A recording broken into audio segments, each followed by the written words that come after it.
Hello, hello, bienvenue sur la chaîne Baptiste, Christamétiste.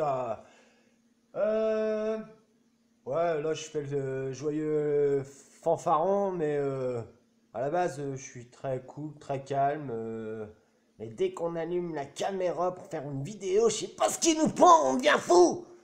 Bon, bref, non, parce que là je voulais vous faire part du film Seul contre tous du docteur Hammer. Vous pouvez retrouver ces... Je vous tire ma capuche, hein, à tous ceux qui verront cette vidéo. Je vous tire ma capuche, mes amis, mes copains, mes copines, les elfes, les nains, les gnomes, les fées, les farfadets, tout le monde, hein, la Terre, le cosmos, Jupiter, Mercure, Pluton. Je vais m'arrêter là pour pas dire n'importe quoi non plus. Donc, oui, effectivement, moi je suis concerné par la maladie, hein, puisque je prends des médicaments. Voilà, je prends des médicaments, je me traite, je me soigne, je me... Alors, soigner, oui, les jeux de mots, la langue des oiseaux, bref, hein. Soigner, je me soigne, je prends soin de moi, voilà. Donc, je fais mon maximum pour... Oh, voyons, ça bouge, hein. Pour arrêter les médicaments qu'on m'a donnés en hôpital psychiatrique il y a de ça une quinzaine d'années en arrière. Donc je fais mon maximum pour arrêter. Je suis bien concerné par la maladie, par les lobbies pharmaceutiques. Et je côtoie tous ces gens-là, je dirais pas tous les jours, mais au moins une bonne fois par mois. Donc là, le docteur Hammer, hein, qui est un docteur qui n'a pas fait beaucoup parler de lui, parce que les gens qui révolutionnent le monde de la médecine sont vite balayés dans ce monde-ci. D'ailleurs, à tous que ce soit la médecine, la politique, quelqu'un qui veut changer les choses et qui veut faire le bien et révéler la vérité, il est vite mis de côté. Voilà. Je suis assez concerné par tout ce qui est traitement et tout, et je vois le docteur Hammer, Seul contre tous, le film.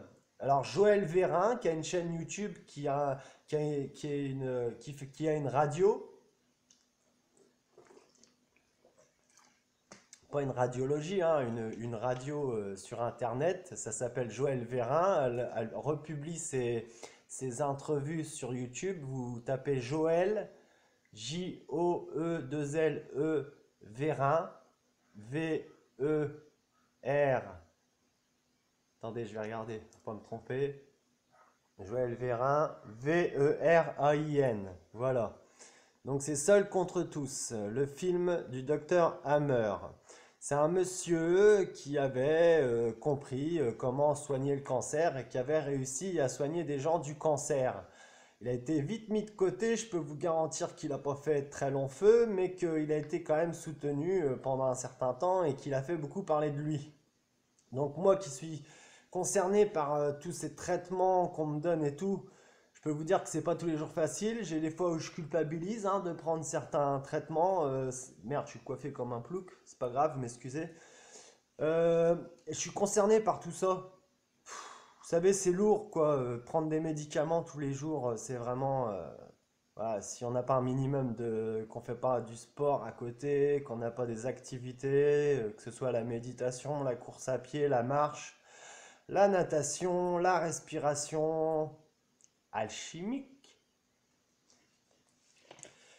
la nourriture, la boisson, l'eau, hein. On va pas rentrer dans le phénomène de la malbouffe, mais ça en fait partie aussi. Et quand on a un traitement comme moi, on a plutôt intérêt de s'entretenir. Parce que je vous jure qu'on finit vite comme un fruit, pas dire un légume. Donc, ce que je tiens à dire là, c'est qu'il y a quand même des gens qui cherchent à révolutionner les choses sur Terre. Et je vais vous partager un petit peu là les recherches du docteur Hammer. Donc, vous allez voir, hein, Joël Vérin, elle a une chaîne YouTube où elle fait des interviews vraiment très très très pertinentes. Je vous conseille d'aller faire un tour sur sa chaîne qui est vraiment géniale. Voilà. Et Entre 79 et 81, Hammer récolte ainsi les témoignages de 6500 cancéreux et malades.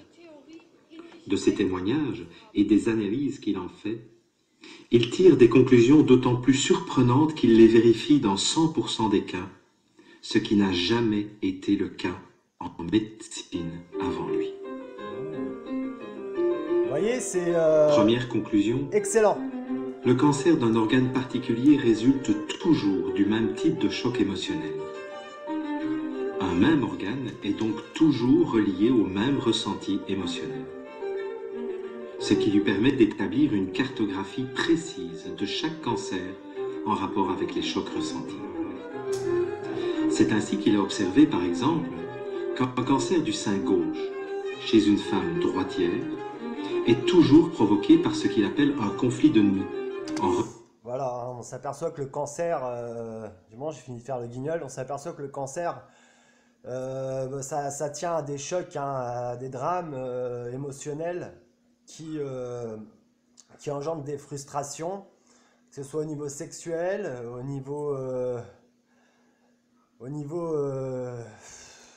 comment vous dire, à tous les niveaux, quoi. Ouais, ça peut se déclencher un cancer vraiment pour n'importe quel genre de situation qui vous met dans un état de stress extrême, qui bloque en vous une énergie qui reste coincée, qui choque, qui frustre. Et le cancer n'est ni plus ni moins qu'un symptôme qui dit que tout va bien. La maladie, c'est un signe que tout va bien finalement, en fin de compte.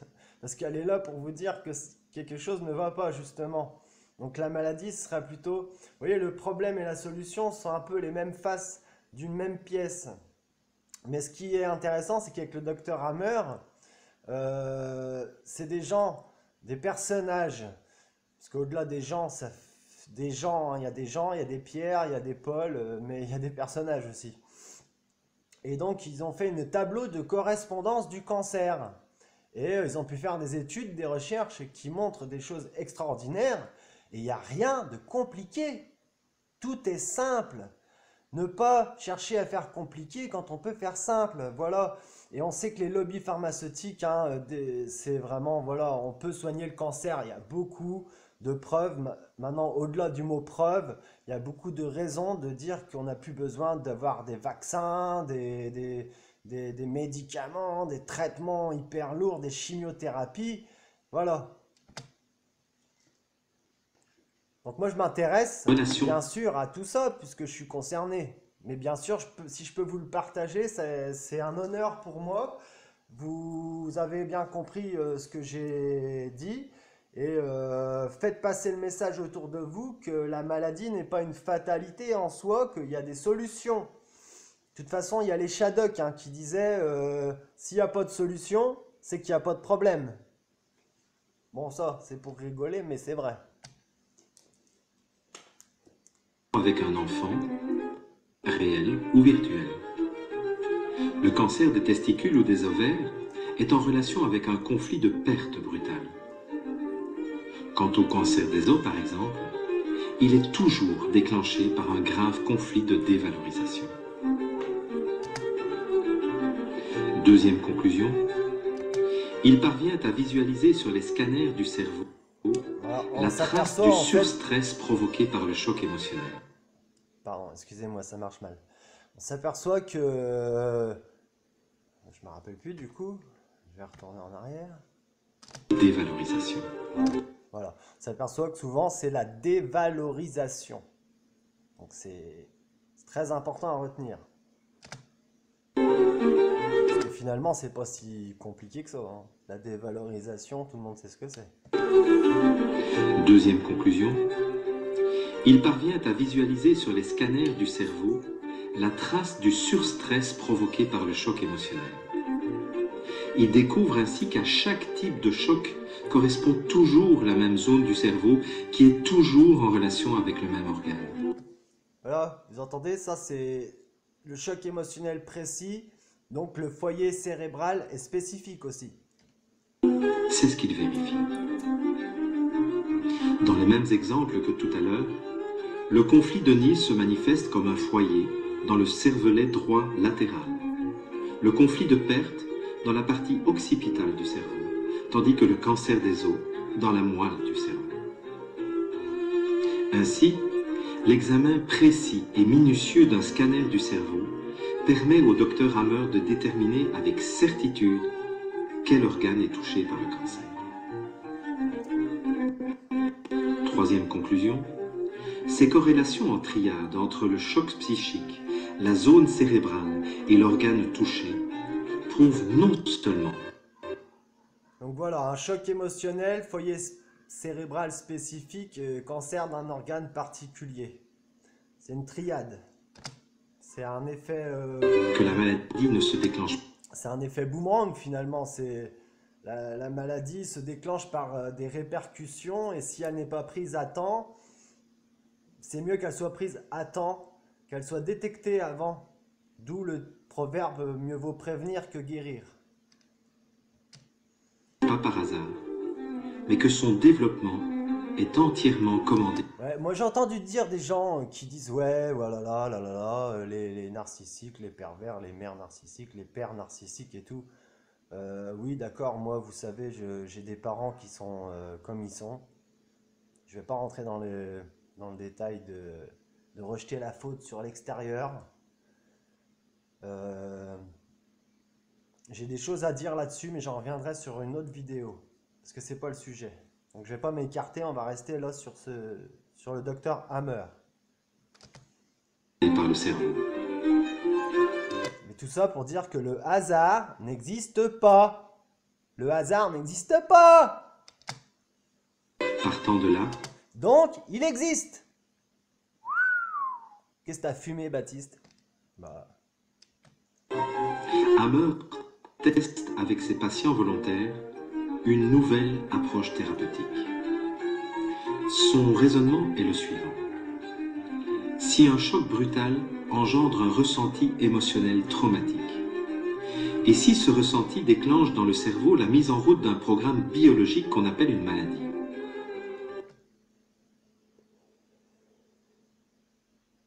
Voilà, vous avez entendu là? C'est super. Regardez, écoutez bien. Son raisonnement est le suivant. Raisonnement suivant. Si un choc brutal engendre un ressenti émotionnel traumatique, et si ce ressenti déclenche dans le cerveau la mise en route d'un programme biologique qu'on appelle une maladie. Alors, si on résout la situation qui est à l'origine du choc, voilà, il faut résoudre ce qui est à l'origine du choc émotionnel.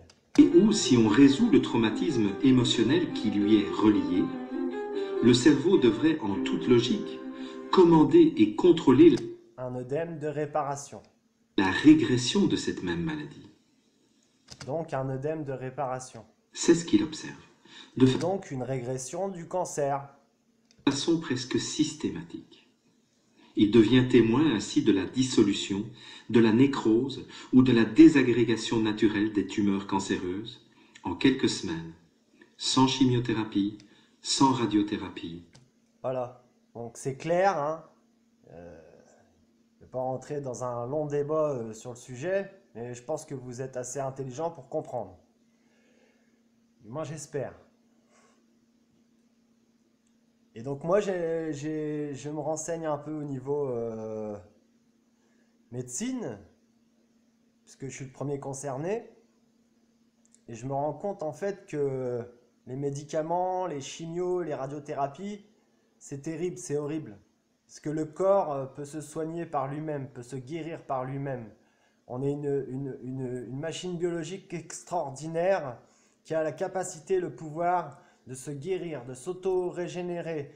Et si on nous met dans le crâne que tout ça, on n'a aucun pouvoir sur ces choses-là, c'est pas la vérité, hein. On a tous les pouvoirs sur notre corps. Notre corps nous donne des messages, des sentiments. C'est important de comprendre que notre corps est notre véhicule pour faire cette expérience dans cette vie. Mais on est constitué comme des poupées gigognes de plusieurs corps, subtils, non subtils, physiques, non physiques. Et du coup, voilà, la maladie est un phénomène qui est là pour avertir que quelque chose ne va pas. D'où le mal a dit, hein, ou l'âme a l'a dit. Peu importe, ça c'est la langue des oiseaux, c'est pareil, ça peut être interprété, réinterprété. Mais Dieu ou la vie, appelez ça comme vous voulez, la création a laissé des codes dans les choses. Il faut savoir lire entre les lignes, je l'ai déjà dit et je le redis. D'où le discernement. Et le docteur Hammer a fait des recherches extraordinaires, c'est pas le seul. Et moi, je tiens à dire que voilà, c'est bon, on en a marre, quoi. Il y a trop de gens qui crèvent, faut le dire le terme comme il est, de saloperies, de conneries, et puis qui se laissent encore engrainer par la médecine Alors, il y a certains médecins qui sont corrects, honnêtes, ils ont fait le serment d'Hippocrate, mais ils sont honnêtes. Et donc, ils ne peuvent pas parler, hein. On voit Claire Sévrac qui a été assassinée, par exemple, qui a voulu un peu changer les choses. Et ça, c'est pas réglo, c'est pas clair. Moi qui suis concerné par ce sujet-là, vous voyez, demain on me propose de vivre sans les médicaments. Bien sûr, j'ai un bénéfice secondaire, certainement, à vivre avec ce genre de maladie, de traitement. Mais qui ne voudrait pas être sur bien, sur après, on va dire, oui, là, je suis en train de rêver à un être super lumineux, super puissant, super fort et tout. Non, je pense que je suis en train de faire mon boulot de divulgation de la vérité, de l'information, et que, voilà, si on me propose une pilule magique pour guérir de tous mes problèmes, je dis oui. Et là, on va dire oui, mais alors la vie, c'est pas forcément fait pour être bien, pour être heureux. Qui a dit que la vie était faite pour trouver le bonheur?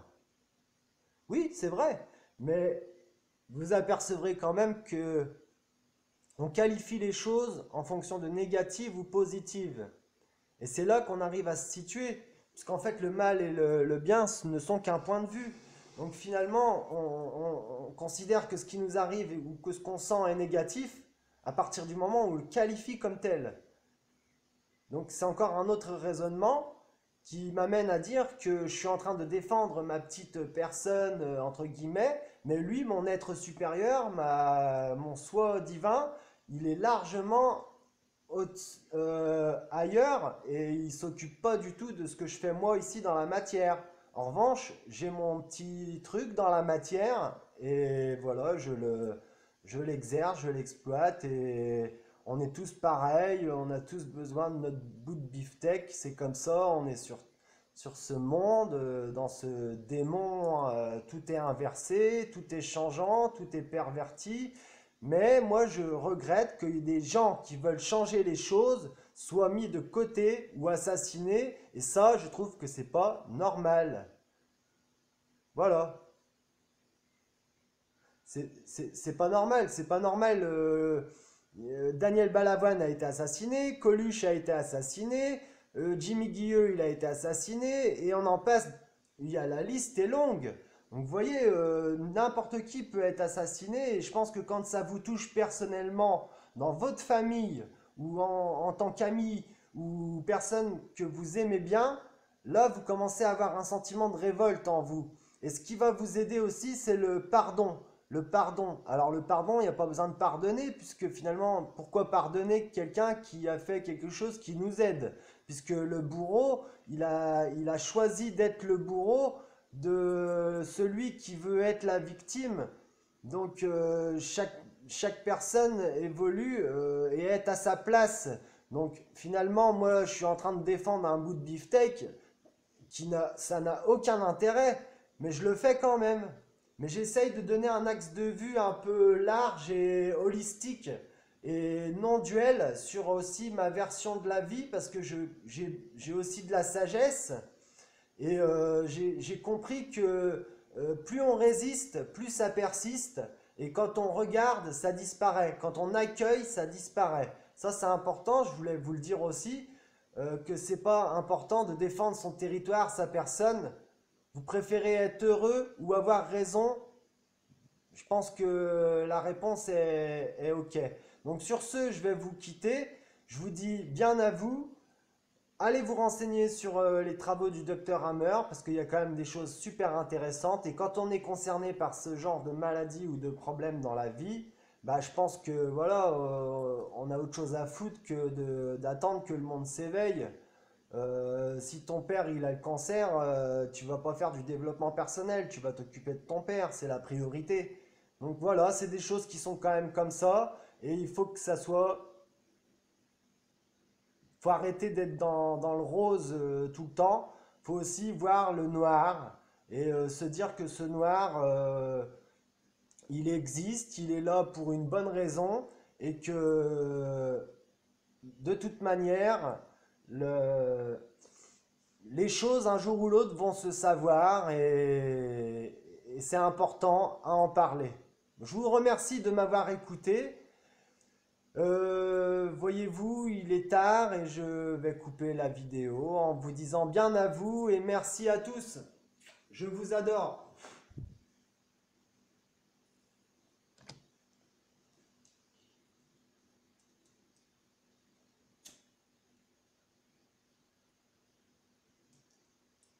Et sans chirurgie. Au vu de ces nombreux résultats positifs en matière de guérison, Gerd Hammer écrit dans l'urgence une thèse de post-doctorat qu'il dépose à la faculté de médecine de l'université de Tübingen en octobre 1981. Son but est d'obtenir la qualification de professeur d'université et de faire reconnaître officiellement sa médecine nouvelle, afin que celle-ci soit enseignée dans toutes les facultés de médecine d'Allemagne et du monde. Son but est également de fournir ces résultats à l'université pour qu'ils puissent être testés le plus rapidement possible au bénéfice de tous les patients. Dans sa thèse, le docteur Hammer énonce les 4 premières lois biologiques d'une théorie qui en comptera 5 au total, et qu'il baptise à l'époque la médecine nouvelle. Voilà donc la médecine nouvelle. Je vais terminer sur les 5 lois fondamentales de la médecine nouvelle qui pour moi me paraissent essentielles dans le monde actuel. La loi des reins du cancer, R1-AIRAIN. En 2, la loi biphasique des maladies. En 3, la loi du système ontogénétique des tumeurs. En 4, la loi du système ontogénétique des microbes. Et en 5, la loi de la quintessence. La quintessence, c'est le 5e élément, l'éther.